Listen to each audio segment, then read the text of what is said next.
The incomparable Brian McKnight. Crazy Love. Dr. Doug here with you, KOVFM, the heart and soul of San Antonio. As I told you, it's that time of the month here. We have every second Saturday, we have on the our the mayor of San Antonio, Honorable Ron Nirenberg. Hey, Ron, how are you doing, my friend? I'm doing great, Doug. How are you? I'm doing awesome, awesome, awesome. Congratulations once again on a very, very solid win for your third term. Thank you, sir. And you know, I think this election really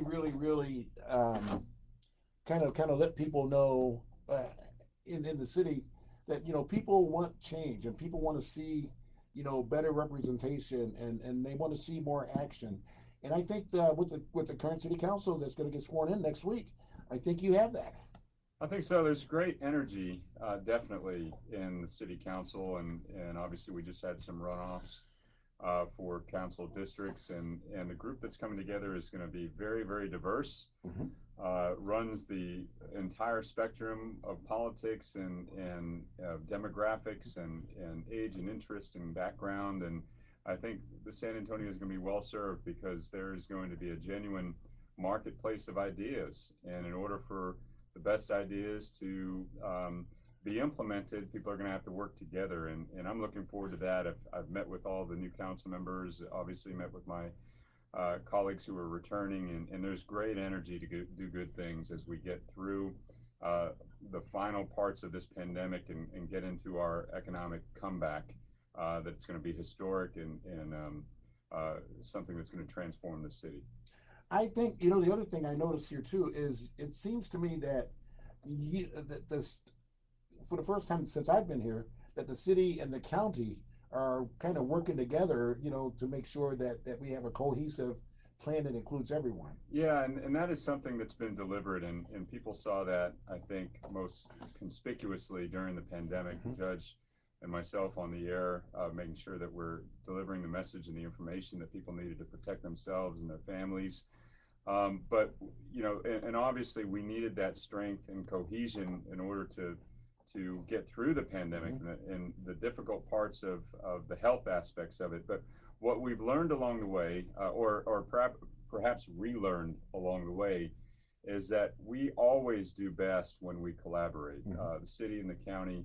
And because of the historic opportunity that we have with the American Rescue Plan and the potential Jobs Act that's going to be infrastructure, along with the city and county's capital plans for economic recovery, this is a historic opportunity that we can better leverage and come to fruition if we're working in collaboration. So the judge and I are committed to that.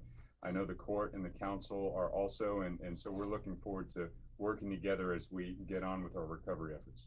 So now you mentioned, just the historic opportunity. Say a little bit more about that. I mean, a lot of people, Sure. They hear about the rescue plan and they hear about the infrastructure plan, and there's been so much political jargon over the last year, especially that sometimes people don't understand what that really means. Sure. Well, as many folks know, we have been working on our CARES Act relief program, the recovery and relief program at the city and the county, which was uh, invested to ensure that we could get through the pandemic and survive it. Testing protocols, our vaccination program, making sure that people had the equipment, businesses had the equipment that they needed to operate. And that CARES Act is funding that's going to last through the end of the initial parts of this pandemic.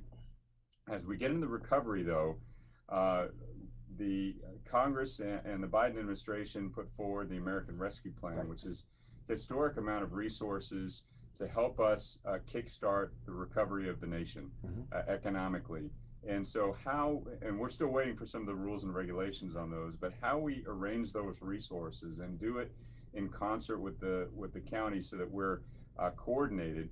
But you layer on top of that the work that we always do every year at the city and the county to pave streets and build sidewalks and take care of essential services, parks and libraries and healthcare. You layer on top of that a potential Jobs Act that the Biden administration is working very hard towards, which is going to amount to historic infrastructure investment. all of these different resources, when they're brought together and arranged properly, amount, in my mind, to what is equivalent to a new deal for Right. the local level. Absolutely. And so we should not let this opportunity go by without, proper collaboration and communication with the community and with each other, to make sure that we take advantage of it, and that we move our city in the direction that is more equitable, more resilient, and stronger for everyone. And the reason for that is, what was laid bare in the course of this pandemic, and very clearly here in San Antonio, as we saw those pictures of people and the devastation that was occurring and the people lined up at the food bank, is that we have a very uneven and broken economic foundation in this country that was made very clear during the pandemic. People, tens of thousands of San Antonio families, millions of American families, one event, one healthcare event, one lost job, one injury away from economic catastrophe. The pandemic became that event. And here in San Antonio, we have been working towards fixing that foundation so that we build a city that's stronger and more resilient for the future. That we aren't simply simply content with going back to the way things were, because for most folks, the way things were was not acceptable and not healthy, and we want to be better than that. And that's what we're focused on, and that's why the opportunities in this recovery are so immense and so transformative. That's awesome. So now so we have SA Works. Yeah. Okay, and so that's moving along, about to start in September, correct? That's right. Well, SA Works is a program that provides internship opportunities. That's been going on for a few years now. You're referring to SA Ready to Work. Ready to Work, okay. Which is the job training workforce development program that voters approved by 77%, That's mind right. you, in the November election, that is paving the way and continuing our efforts to turn back the cycles of poverty, to get folks back into work safely, but also get them back into work trained up with credentials that will allow for economic mobility and careers that don't just simply pay the bills, but also provide for upward trajectory and higher wages, so that families can thrive together, and not, so that fewer families are having to rely on 3 and 4 and 5 jobs just to make ends meet. So now, one thing I've noticed, I think, and I don't know if it's just coincidence or if it's something that's been planned, but you notice places like a lot of fast food and restaurant places, they now are starting to pay $12 and $11 and $13 an hour. And what do you think about that? Well, I think it's we're seeing wages increase, and obviously we want to get small businesses back on their feet, and they need to get folks back into work. And the pandemic has been difficult because a lot of folks were concerned, scared for their health to get back to work. As vaccinations are starting to be readily available, and we get the majority of our community vaccinated, people are getting back to work, and that's a good thing. But what has occurred in the meantime is a real era of labor, an era of the worker.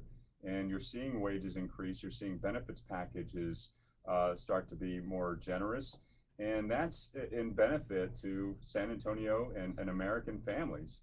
To be able to have, to be able to depend on healthcare when your children get sick is a very important thing for the economy to work. Right. And you're seeing more jobs offer those kinds of benefits because of the learning that we have done through this pandemic. So there is still, difficulty within certain sectors to get folks back to work. I expect that to change dramatically as we move through the next few months and schools start to come back in session. But you are starting to see wages increase. You're starting to see a real demand for labor that's going to be benefiting American families.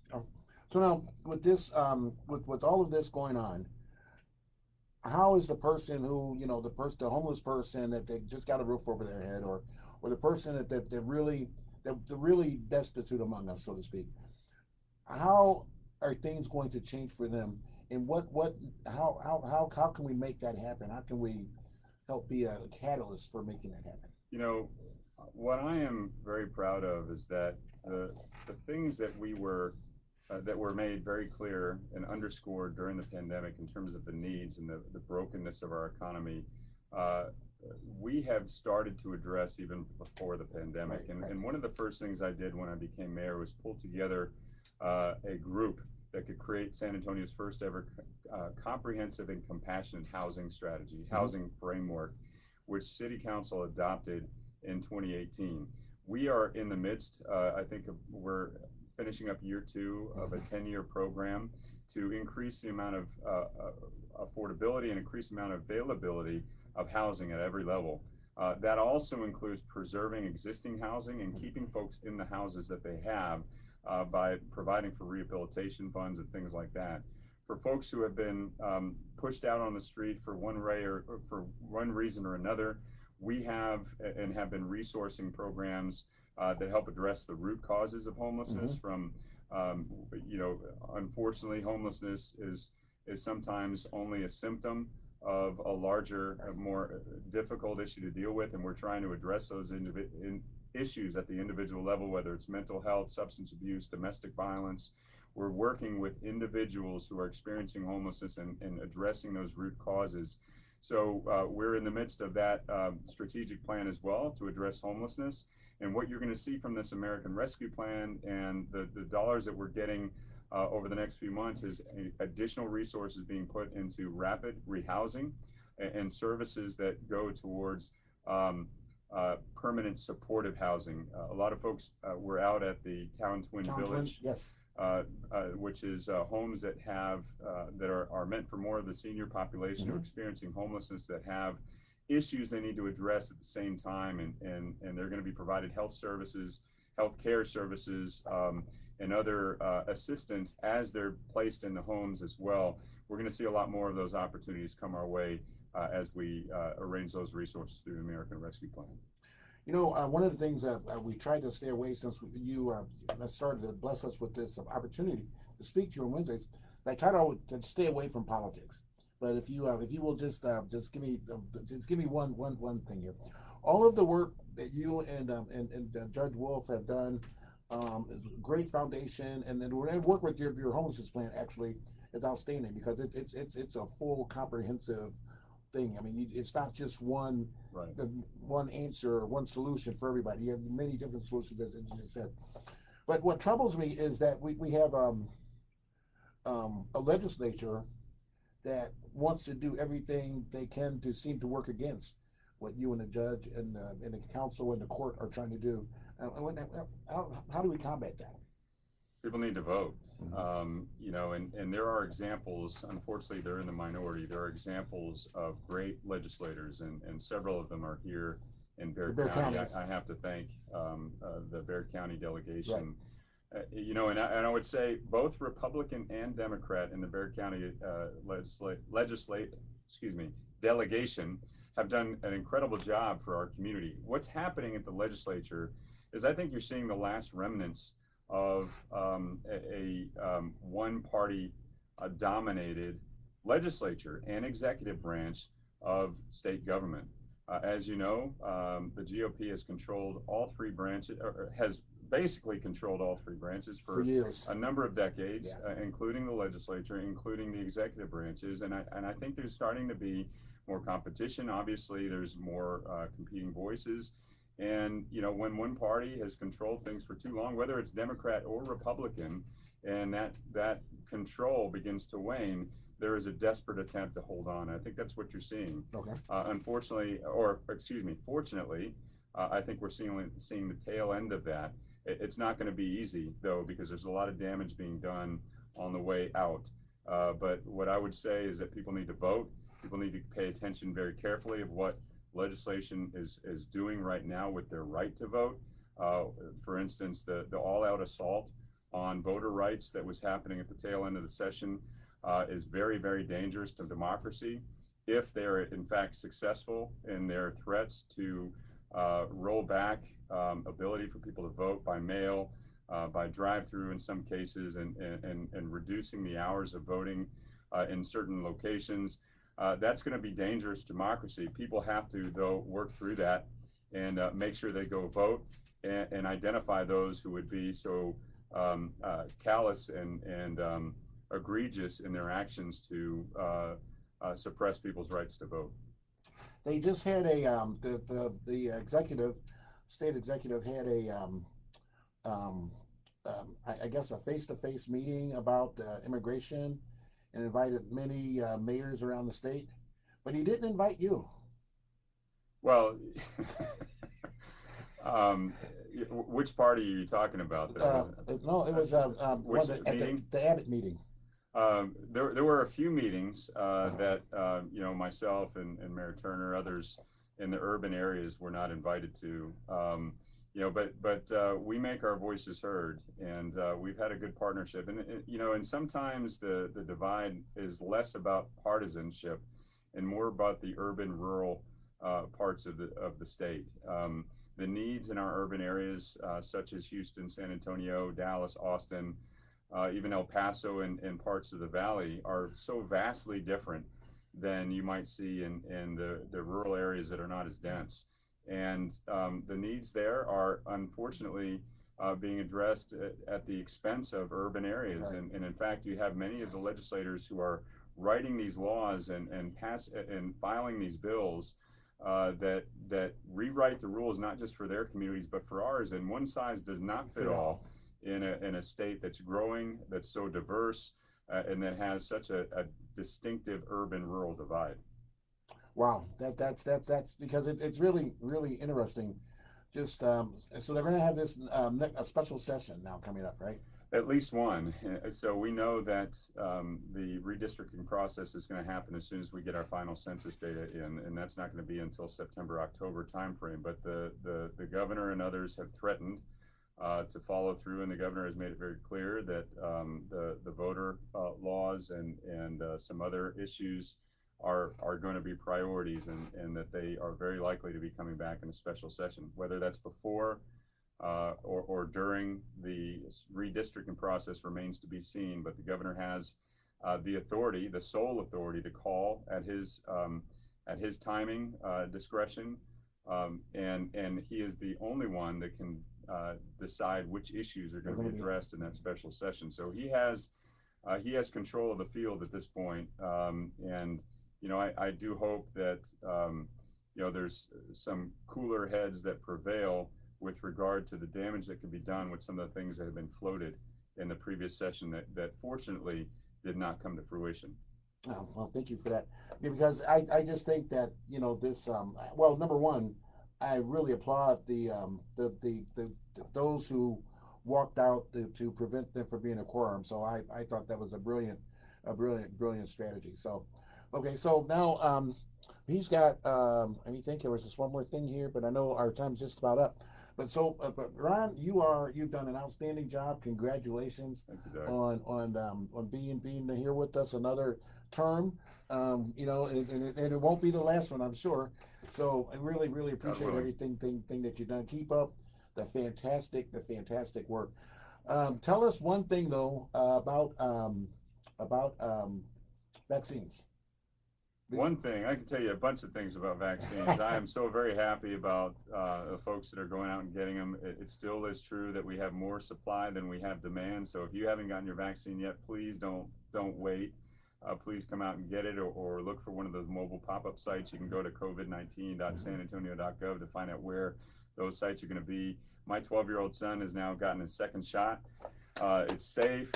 It's safe to do. It'll give you such immense freedom to go back out there. I went to a movie theater last night. It felt so good to be out there with folks and go get your vaccine. We've got almost 67% or so of Bexar County eligible population have received at least one dose. Wow. Over 50% have gotten both doses. So we are well on our way, I think, to meet the goals that the Biden administration has planned. And so we are in a challenge. The Biden administration has challenged all the cities, all the mayors, and I've signed on to that challenge to get us to the 70% mark over the next 30 days, and I think we're gonna do well to hit it. So everybody get a vaccine. Go out and enjoy Fiesta in a couple of weeks, because vaccination is the best way to go back to enjoying life again. And one person just texted me. What about the police contract? Yes, so the negotiations have resumed, and what I have said, and I will say again, is that the objectives of our negotiation have not changed and will not change and should not change. And that is, we need to have a contract that has accountability and transparency, and namely, that the police chief should have ultimate hiring and firing authority, that officers who have been fired because of misconduct should not be brought back to the force through arbitration, especially when arbitration is blind to the full disciplinary records. That egregious violations should not be grounds through technicalities to bring folks back to the force. We need transparency and we need accountability. Those have been the objectives since the last contract, and those remain the objectives that started the negotiations this time, and those need to continue to be. I'm confident. There's new leadership at the union, there's new leadership at the city manager's office and in our negotiation team, and I'm confident that both sides will continue to bargain in good faith and will get us that contract, because it's to the benefit of the public, to the city, and ultimately to the police officers as well, because 99.9% of those guys are going out and girls are doing the work of this community. It's very dangerous, and they deserve a contract that works for them, and we deserve a contract that's transparent and accountable. Thank you. Mayor Ron Nirenberg, he one of the greatest people that I know here in the city, a great mayor, and just, I'm looking forward to all of your the things that you're going to be doing, and then just sitting back and just, San Antonio is a great city, and because you guys make it so. So for you and all of your partners on city council, thank you for all the work that you guys do. Thanks, Doug. Really appreciate coming on. You are awesome. Dr. Doug Show, KRV FM, the heart and soul of San Antonio. We'll be back. Just have Ron Nirenberg, Mayor of San Antonio, speaking to the community. You'll be able to watch this on KORV on our Facebook page, so check it out if you missed it today. We'll be right back.